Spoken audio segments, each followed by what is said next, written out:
Yeah. That's just a reality.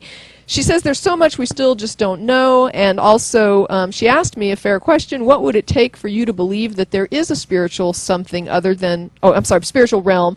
If you were to witness something with your eyes, fully awake, would you still claim it being something other than what they it always fall back on that. what it would look They're like from the you know, outset? Okay, well, I know that my story actually turned out to be pretty lame when you questioned me, but like, I bet you wouldn't believe me even if I had like a full-on recorded sighting in full daylight with like 5 adults around. You still wouldn't believe me, and that's like an assumption on. Well, what I told her was what it would take for me to believe there was something rather than nothing would be a repeatable demonstration in controlled conditions using a double-blind method.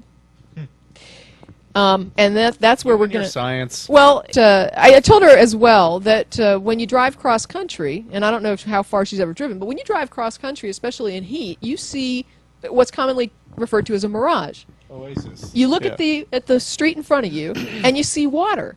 But you keep driving and you never get to that water. But you'll see it again and again and again. And you could have a dozen people, well, however many people will fit in your vehicle, and they will all look ahead and see the water in the road. Yeah, but it's not there. Actually your brain screwing with you. It's like a reflection of light off heat, a hot surface. Light, yeah, and that's something everyone could see, and we would all say it looks just like water on the road, but it's not water on the road. What you saw is accurate, but what you think it means is, a mistake. Right, you're misidentifying what you're seeing because it looks like something else.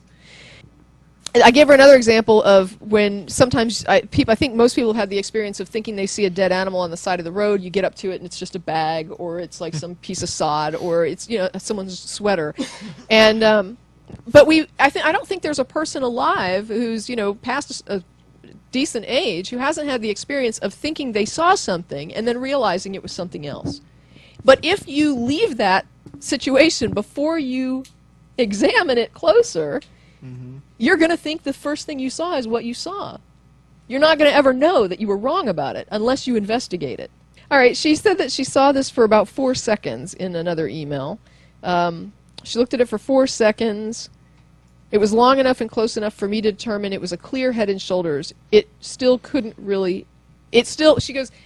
Oh, this is interesting. Even though I've looked at it for 4 seconds now, and that was long enough, and it was close enough for me to determine that it was a clear head and shoulders, it still couldn't really have been there.